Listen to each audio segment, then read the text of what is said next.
Forests in Dungeons and Dragons are more than just a collection of trees. They are a feeling of dew, slicked moss yielding beneath your feet. Do. The subtle smell of flowers and the beams of golden sunlight that filter through a canopy. It's the lively cacophony of birds and insects in a summer-soaked glen of an Erie. Of a summer-soaked glen, and the eerie, muffled silence of mist-covered dead wood, broken only by the groans of dying branches and mocking squall of ravens. Okay. Join us today as we discuss how to turn overland travel into an extraordinary experience for you and your players in your favorite role-playing games. Ha. Hello and welcome, heroes, to the Crit Academy. I am your host, Justin. I'm your co-host, Ian. I'm your co-host, Brandon. What up? We hope to inspire you with creative content that you can bring with you on your next adventure. So, I'm really excited. Do you guys find the travel aspect of D&D Do you ever realize fun? how excited you are every week? Well, it's supposed to That's be a part. good thing. I'm really It's supposed excited. to be part of my personality. And the week before then, I'm really excited. But you never sound excited. It's like, I'm really excited today. There we go. So I'm more right. Anyways, so you guys, is your overland travel fun? No. Okay. Just straightforward. It's not. Me. And you're there. Yeah, and sometimes that's okay. But sometimes we want the experience. In one of my favorite books, The Stormlight Archives, one of the tenets of the Knight's Radiance was journey before destination.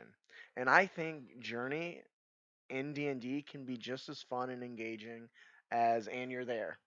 Not that there's anything wrong with that. Yep.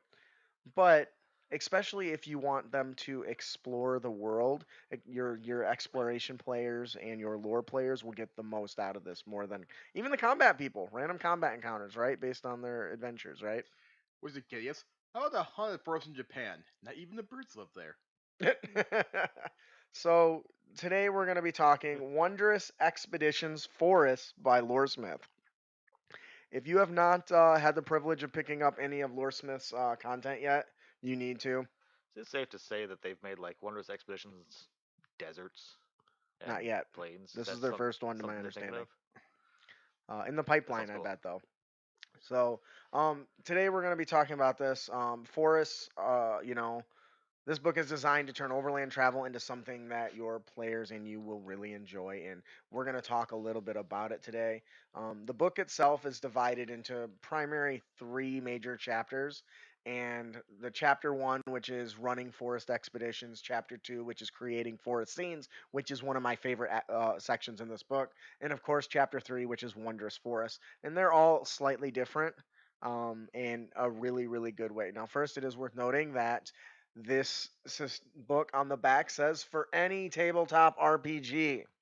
Very important. Yes, because basically it's versatile regardless what system you're playing. Pathfinder, Numenera, whatever setting you want to play in. What? Almost like there's other RPGs in D&D. Unless your world doesn't have forests. Unless your world doesn't have forests because all the humans burn them down to get rid of the elves. There's no green there.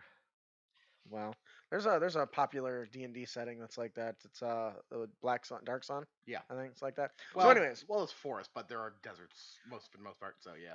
so we're gonna go through and talk about the running forest expeditions now. I'm gonna pass this over to you guys so you guys can kind of look at it. I know Alicia's gonna put some pictures up on the screen for you guys to see. But what makes this really interesting is the fact that there are dozens of charts, and the charts and tables are actually short, concise, but very flavorful. That's good. And I think that really is what shines. Outside of just the amazing writing that's in here, they start to give you ideas of things to fill your world with.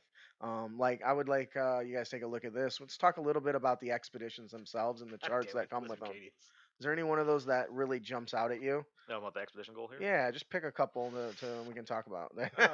To destroy something. Ooh, that's their goal. Expedition goal, I think, is the title of this table. Expedition goal example subversion. The heroes learn important context as to why their quarry cannot or should not be destroyed. Ooh. What's the next column? Oh, that's it. There's only one column? There's two columns. Okay. There's the So, goal and the subversion. now, that's general enough that you can build around it. There's 8 of them. And that's kind of the point, right, Ian? So how would you build around something with that information? Could not or should not be destroyed. I remember one time I kicked around an idea in my head for an adventure where there was a forest that was protected by a forest guardian, basically think like a elk version of a centaur. Mm-hmm. But it turns out the reason why he can't die is because the entire forest is actually a dreamscape created by a god who's sleeping. Oh, that is cool as hell. And the guardian is also a manifestation of that dream. Oh, I love that. You camping up in a tree and the god wakes up and the trees just disappear. Just fall out of it like a glitch in a video game.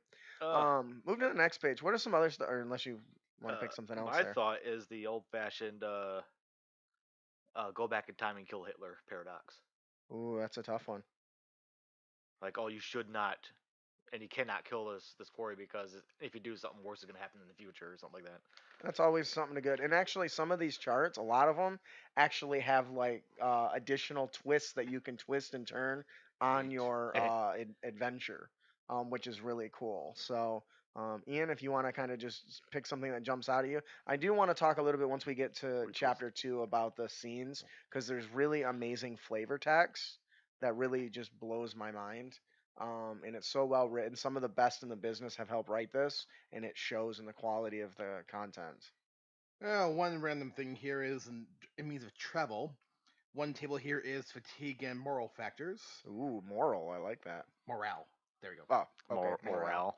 Yeah. It's like moral. There's a person dug in the desert or in the middle of the swamp up to their head. They're begging for freedom. You struggle to find fresh foods, forcing you to eat inedibles. Small ailments occur. Ooh. That's a fun to have. So that's something we don't see a lot in D&D, right? Why do you have 2 heads? I don't know. That's something we don't see a lot, where there's side effects of them scavenging, right? Drugs. So if if I'm not mistaken, like the ranger says you can find enough food for everyone. Yep. It doesn't say it's all edible, or at least not having any side effects. Well, I would at least assume it. It should, but that doesn't mean, like, let's say you do a nature check, right? And they scavenge for their food and they find it and they bring back these really nice, tea leaves and make some stew out of it, and everyone gets the squirts. Now, it still provided them with the nourishment that they needed, but now you get to add a little bit of flavor because they mixed it up with a different plant because they got a low intelligence roll. Do you know what I mean? This food's it's gonna fill you up, but for the next 24 hours, green's got gonna look the like squirts. blue. Can you imagine just like in the middle of a battle and it's just running down their leg? It's so gross. That's nasty. Encounter ideas. You encounter an owl bear rider. The quest hook: discover a lost mythical shield. In the optional twist, they must not shed a drop of blood. Oh, that is fantastic.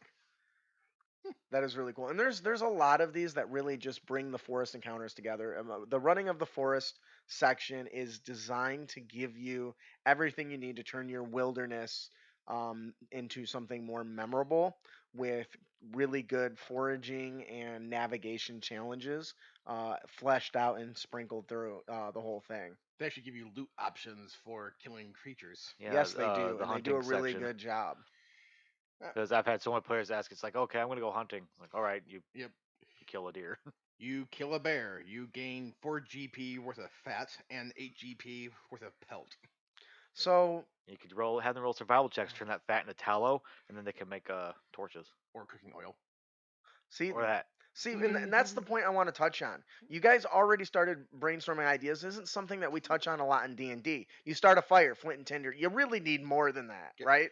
Well, You need kindling and having something to make it Something you ease. can light on I fire. certainly appreciate the loot section for foraging or from creatures, especially after going over the monster hunter. Yes, they complement Thing. each other very well, Yeah. actually, which is really well. It's a And fun they've game. got. Go ahead. I was just saying it's a fun game. And I think that some of the other things that that Loresmith has done in this really drives home the premise that we don't flesh out the worlds around our characters enough. For example, walking through a you're walking through traveling through a forest. That's not exciting. That's boring. Since when have forests been exciting? But they can be. That's the thing. So in chapter 2, it gets heavily into the environment, right? And locations, making it more than just a sort of backdrop. And some of those details include some crazy concepts, like a rolling terrain. Uh, um, Common landmark. Abandoned quarry. The earth has been cleared from this area, exposing the stone beneath. Resources have been quarried out of the ground some time ago. Hazard or boon? Checks made to investigate this landmark have advantage. Roll a d6. On a 6, there is a map of the local area left behind. ooh, see, that's nice. That's so fantastic. You want to toss Me, that over here? I mean, honestly, Buffalo I'm just like patties. pulling good stuff out, just from flipping through and looking at tables. Oh Yeah, wait, and that's the Delsini, point, are you right? talking about like buffalo like meat burger patties or buffalo Duke? Buffalo Duke. Yeah, plains. There, no, what is there? She's talking about buffalo shit. So Yeah, Or I'm not the sure. reason I think this section I is think she's talking about literal crap. is is so really wondrous because we've talked on the show how giving a single landmark to a location makes that area memorable. And we don't do enough with that. Traveling through a forest should be memorable. There should be something going on. And landmarks are a good way to do that. And there's a plethora of them in here. And some of them are as simple as an obelisk, but it says, balanced precariously Bad. on a plinth is a looming column of onyx. That is a perfect example to do what? A perfect opportunity to do what? Expand on race lore, Yep. world history. What is it? Maybe the obelisk, upon closer inspection with a nature check, turns out to be a massive tusk of a Tarrasque or something. That is like, been altered over time, transmuted maybe. Yeah. I remember one shot I played in, we ended up killing a giant sloth, and like, well, we're short on resources, so let's harvest meat from this thing. But as we're doing that, we got ambushed by velociraptors who were attracted by the scent of the meat. We killed those in Yes. self-defense, and then we just decided to sleep in the ruins overnight that we were at where all this happened. And turned out that because we couldn't read the native language in the ruins, it turned out it was a necromancer temple. Oh, jeez. So That's great. What a series of really bad events. okay, so the corpses of the velociraptors and the giant sloths came back to life and attacked us while we were sleeping. Oh, that's awesome. And that really expands on the lore and story. And they do that a lot in Wondrous Expeditions here. I just want to give off some concepts of forests that expand beyond the normal. We talked briefly about how everyone just thinks of forests as a group of trees, right? Yep. Well, here they have the Geode Forest. Slow growing and unimaginably ancient, a geode forest is formed from dense mineral growths that tower overhead like trees. Their quartz crystal like leaves create dappled purple shadows that dance through the holes in the canopy. Oftentimes, these forests start in the caves beneath the earth and spread out over eons. Nice. That is way cooler than trees. Can you imagine using Thunderwave and then watching all those Watch leaves it just shatter. drop? So it's funny you mentioned that. There's little sections of each of these, and there's a lot of them. Whether it's a sacred grove, a snow forest, a floating forest, which is pretty cool. Animated woods, but they give little details about the types of monsters, the terrain you'll find, fungal canopies, elemental confluences and stuff like that. Time streams. That's cool, right? That's something I would have not thought of, right? And they give you even the ideas of landmarks like a levitating river. A levitating Can, river. can just thinking about that is mind-boggling. It basically is a river that just kind of floats into the air, right? And the reason why I think these are good because this thinks outside the traditional forest box, if you will. And they do a really good job delving into that. The forest terrain, for instance, is a really nice one because there's so many different ways to do the terrain. Like one of my favorites is doing like the grasping roots and the enchanted waterfall. But they got something in here called the metamorphosis glades. The entire terrain is like a blanket billowing in the wind. It's constantly shifting and rolling and altering where just walking across it is terrifying. Boulders are constantly being rolled left and right, rolling up a hill, and then that hill becomes a dip and starts rolling down towards you. Can you imagine the adventure traveling and trying to battle on something like that? I can imagine getting lost. Well, that too, yeah, because you have no solid landmarks, right? Yeah. Everything's constantly in a wave of motion and changing. What do you guys think about something like that? Just thinking about the floating river made me think of the YouTube series Journey Quest, where the murder hobo in the party actually killed a river. I want to know what these guys are smoking when they came up with this shit, because They're I never would have thought of stuff like Yeah, this. so I do want to take a moment to give a shout out to the Watson? writers, right? Levitating river. Alex Clippinger, JVC Perry, Jeff Lee, and Elf Vasala are the core team of writers, and they really just did some phenomenal work. I mean, why not put an ocean in the sky? Why not? How terrifying Didn't would you that hear me be? talk about the floating forest? Floating forest. So I was imagining. just the water Like a on the sphere ceiling. of water that's massive. That sounds awesome. Yeah. But those are the things that we don't explore enough. We get so caught up in the traditional thought of what fantasy is, we don't really experience the wondrous opportunities that are there. Now, Atmosphere. beyond this, they give really good details in the section they close out with on setting the scene. Do you guys write your own read aloud text at all, or do you just kind of like you walk in a room and there's a sculpture in the corner and that's pretty much it? No, but I probably should. Okay. Maybe if I was making an adventure for someone else to play through. Mhm. Otherwise, I just You wing it. monologue my own shit. So, do you want to give us an example of one of these that seems to stand out to you? Just read the italicized text of one. I want you guys to hear how well this is written because you can literally just run down and pick one of these Tell us. Oh, the green. to narrate to your party. And I think that's one of my favorite parts of books like this is because I'm not super great at coming up with that stuff on the fly. Ooh. So having it written out for me in advance is really nice. Well, ethereal song. Ooh. Drifting through the serene woods comes a hauntingly beautiful song. You can only make out a word here and there, but never a full verse. I don't think he knows what the What next does word a means. light upon your ears brings tears to your eyes? That is cool. That is very much Fey enchantment. That sounds heart wrenching. Yeah. And you can tie, as the DM, you can maybe tie that onto memories that are important to the characters, don't you think? Oh yeah. What do you think there, Brandon? This music might come from elves or fake creatures. Well, yeah, that makes sense. Duh. It does throw that eerie feeling through my spine because hearing something like this makes me think of something that you would hear in like a haunted house or something like that, Yeah. like the little doll singing in the haunt. Ooh, I like that. But then they say when they bring it to the forest, that makes it just a little bit more chilling. Yeah, and it is worth noting that this does come with a collection of monsters, and some of them are really, really cool. But remember that we mentioned that it is system agnostic, so there are 5e stat blocks, but they do like a a pointed rating system for mental stats, strength, and intelligence or magical capabilities or something on some of those. So that stuff is tossed in there. We're not gonna get too much into it, but they give you templates and stuff to override with that. Um, Yeah, the for last chapter, smells too.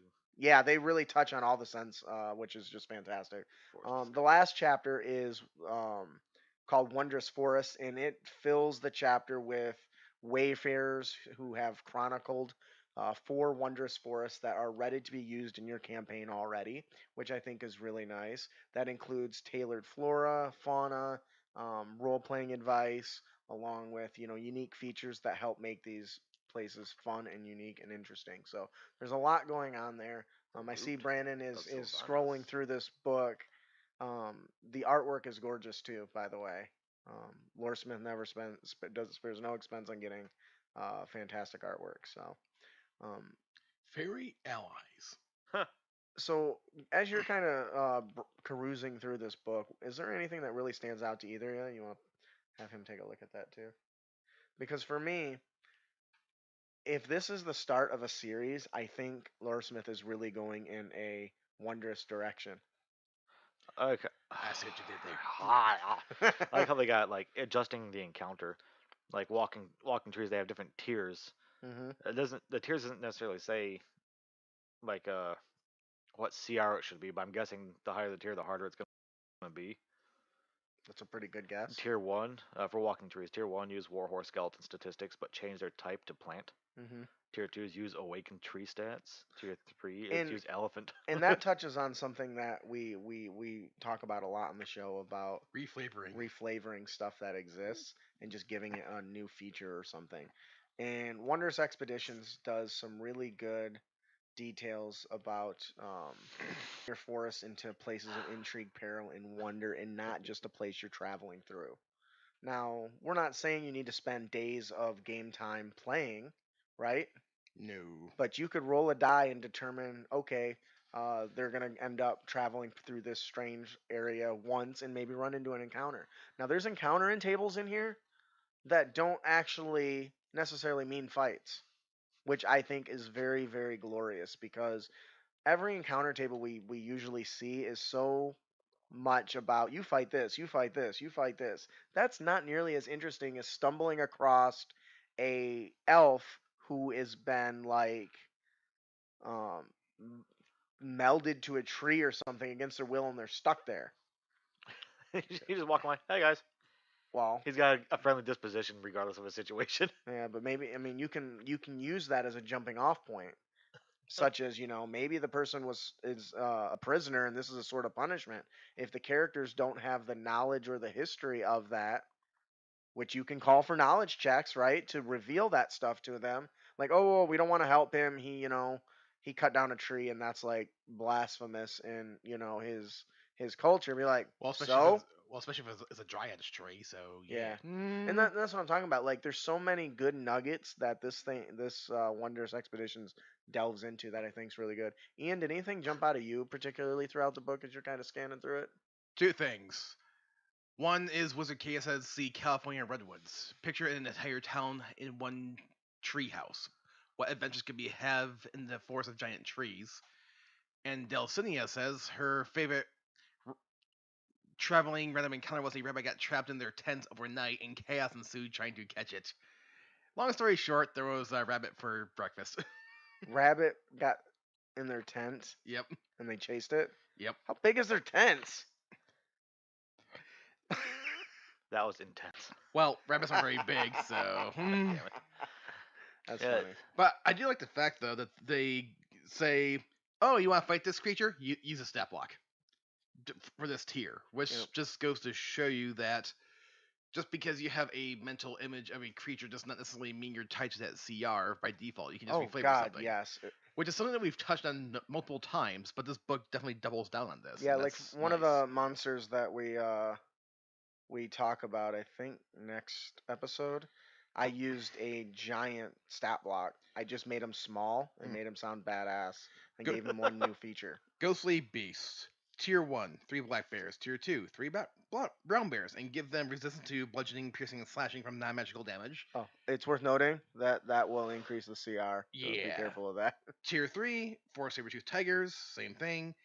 And 4 giant ape, same immunity.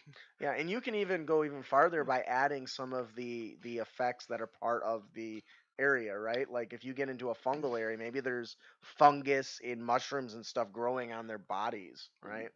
Which I think is a really good way to flavor that. You don't need something to tell you how to do that. Take what's already been given to you in the theme of the book in that particular forest and splatter it into your monsters. I mean, mushroom zombies actually are real things, so. That's Yeah, like that's 55 isn't that the botanic? What is that? A bionecro or a necrobotanist? from Well, Last the of zombies Us. in the Last of Us series are based off an actual fungus, so.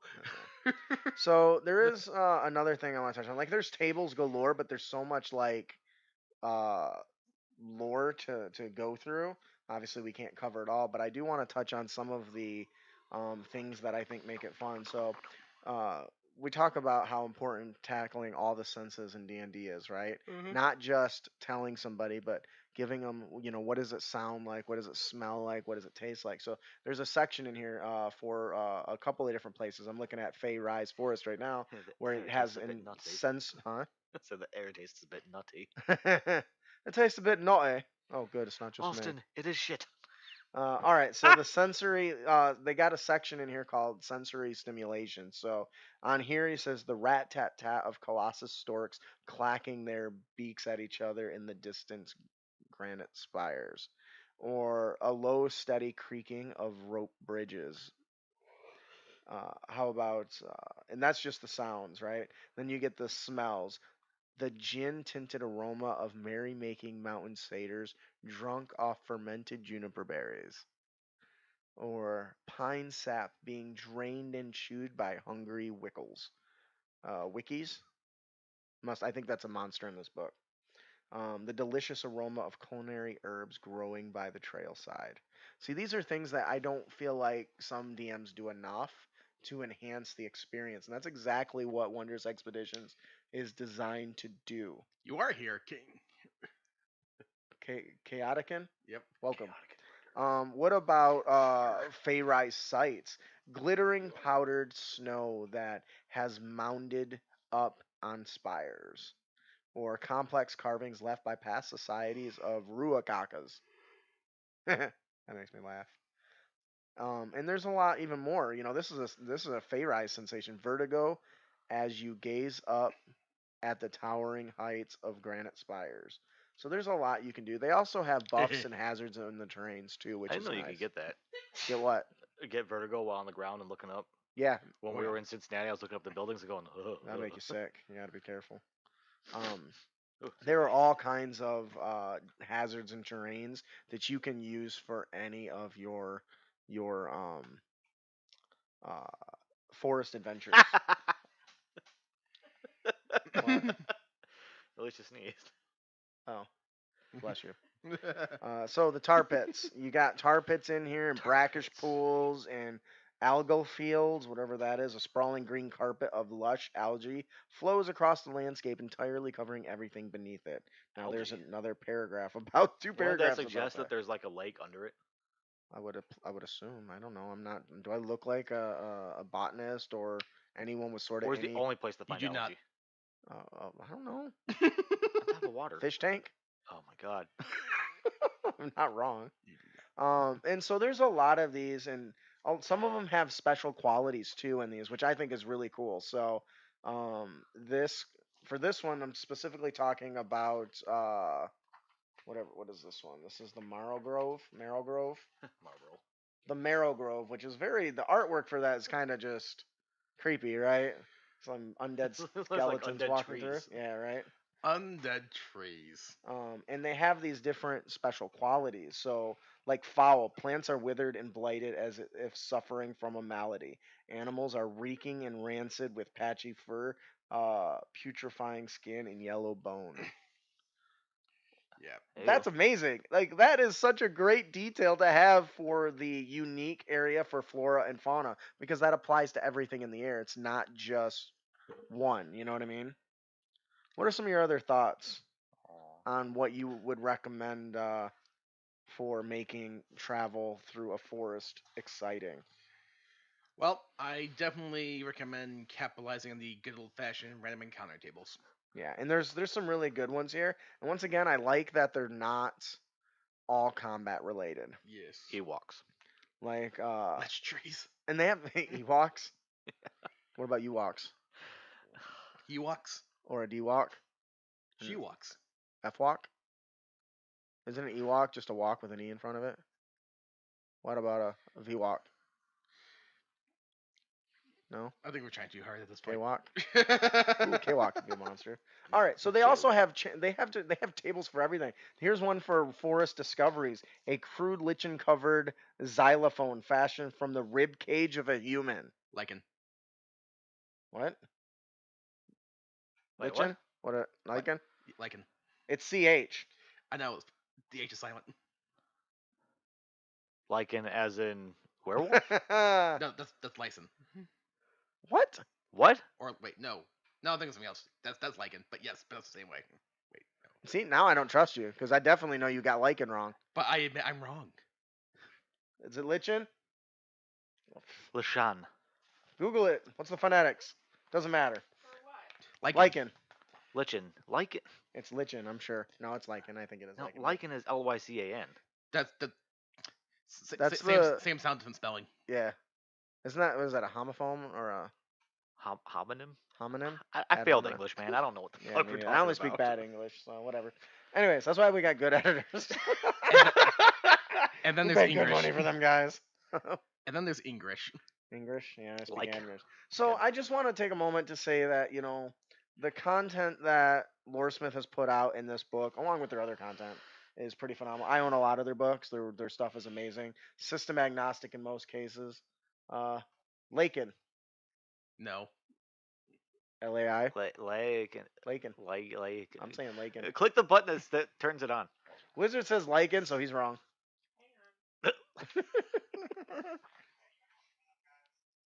Uh-oh. We're gonna get feedback. Oh no. We tried. Lichen is similar to lichen werewolf. I just looked it up. Well, goddamn. Oh yes, we're just gonna trust a random guy on the internet We know named who that Matt. is. He's not random. We know him. Fine, I'm wrong. It sounds like it's Lycan, but I hope you're all wrong. Anyways, when it comes down to it, Wondrous Expeditions really just hits it out of the park. It touches even Would you on say weather. it hits it out of the forest? I would say that. I should have said that. That's really good. I hate my life. But it comes down with like weather types and different effects on the expeditions you're doing, the boons and the hazards that tie into those.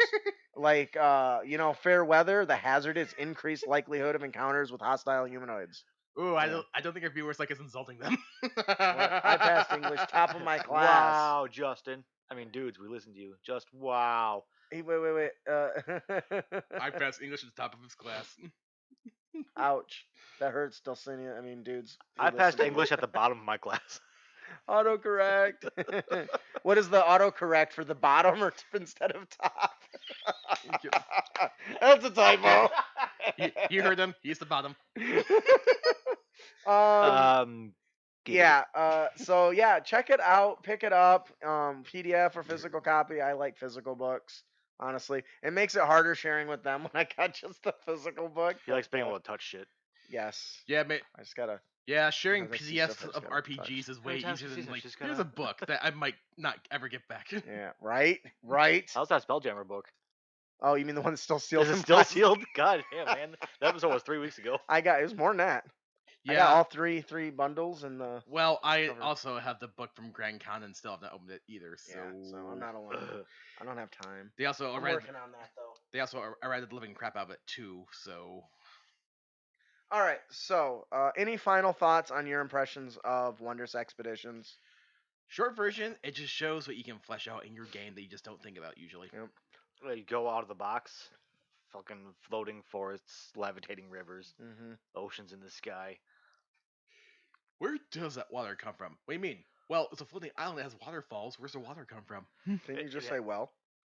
And it turns out there's like a very, very equal system of gravitational pull between this world and a world that's above the water that you cannot see. And the water is so for them it's like a lake, a deep, deep lake, and out when you swim deep enough, you pop out and fall to the ground and splat.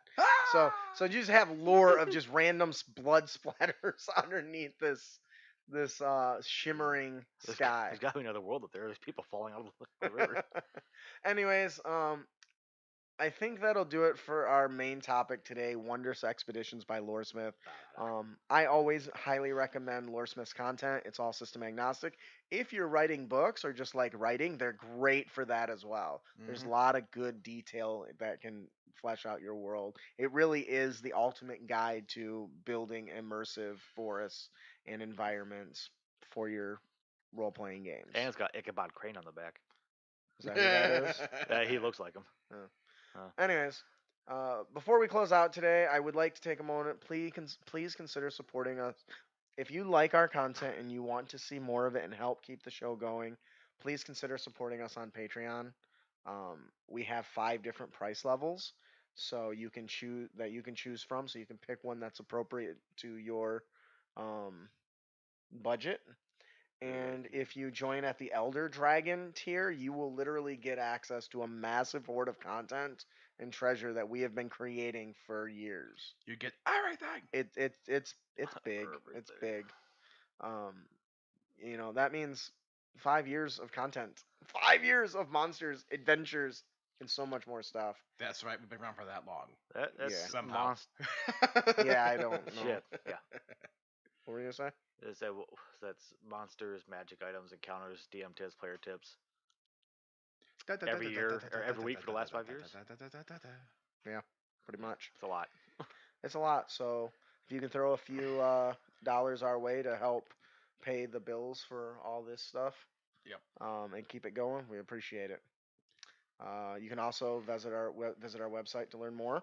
Lots of good details there. And if you really enjoy this, please right now share this onto your Facebook or your whatever your social media is, Yep. and share it with a friend and tell them to watch. It doesn't have to be nice. Just be like, hey, look at these losers. That'd be great. Yeah, that'll spike interest. Like, hey, look at this bald guy and this baby faced fool who's got a big bald spot on his head. They're kind of interesting to listen to. At For the a very moment- least, they tell a bunch of dirty jokes to each other, right, B? For a moment, I thought you were talking about maybe it's a bald guy.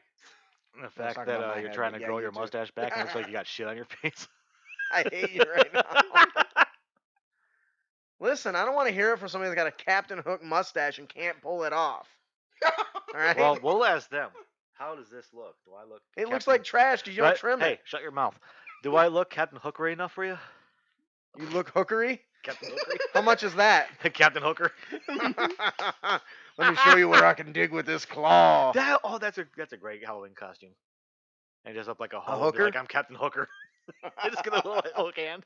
You can get give you some Captain Morgan. How do you think he got popular? My claw.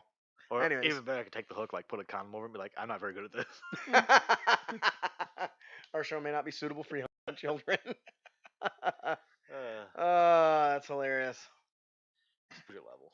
Yeah, maybe we need, Silver Wolf is an Exposure expert. level. Matt, why don't you come over and fix our I lighting issues? tried. I know brightening up you've the camera tried multiple too. times. What are you doing? He's showing off his mustache next to the It's light. hideous. Oh, dude. Stank ass.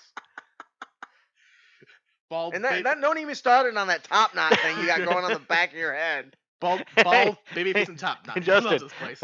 eat shit. Hey, Cadius. patron so he can I don't get have you a top camera. knot. God damn, it's not a top knot. Yeah, it's a, I don't know, it's a tail of sorts, well, but it doesn't look good. I just well, pulled that- it's a top knot that's right here. But Yeah, it's hey. not there. Do I look like Whatever. I have a katana? I don't know. You've got so much other hentai and stuff. I don't know if you got. What does katana katana shit. have to do with That's a Mortal Kombat reference for everyone. No, the sword, you asshole. Oh, I didn't. All right. If you enjoyed Japanese the show, samurai, please they have support top us. knots. Head on over to You know. Crit Academy. Follow us on social media. Please give us a like and a follow. Turn on that bell on YouTube for notifications when we get live. YouTube likes that stuff, and if you do it, we'll show it to more people so we can grow our audience, and you can have more people to talk to in the chat. Although the Japanese top knot though was a combination of utilitarian and status symbol. Nobody cares. Status symbol. Well, because only samurais could have them. So when you walked around with a top knot, people knew you were a samurai. And the top knot was also to help the helmet sit properly on their head. Fuck you. Oh, do you wear hats? No, I don't. Are you a samurai? No, I'm not. If you dishonor your house, are you gonna gut yourself? Because that's what they do. No. Okay. No. We're getting off topic, You think? which I like. I enjoy the more natural poking fun at each other than I do anything else. So. I missed that. Except my bald spot, I don't really appreciate that because it's true and it hurts. That's the true reason why I have a top knot. Oh, lean forward. Oh no, I'm not leaning forward to see my head. It's pretty big. It's But bad enough when I know they can see That it. is literally the reason why I have a ponytail, because it hides my bald spot. That's genius. Too bad it looks like junk, like a horse's ass. I'm kidding. With Why your am I face, doing- want to talk. I'm kidding. I love you, Brandon. All right. Oh, excuse me. Oh, that was gross. I am your host, Justin. How you go, Dan? I'm your co-host Brandon. Thanks for listening. Keep your Blades blades sharp and spells spells prepared, heroes. Come on, you guys. Dickbag.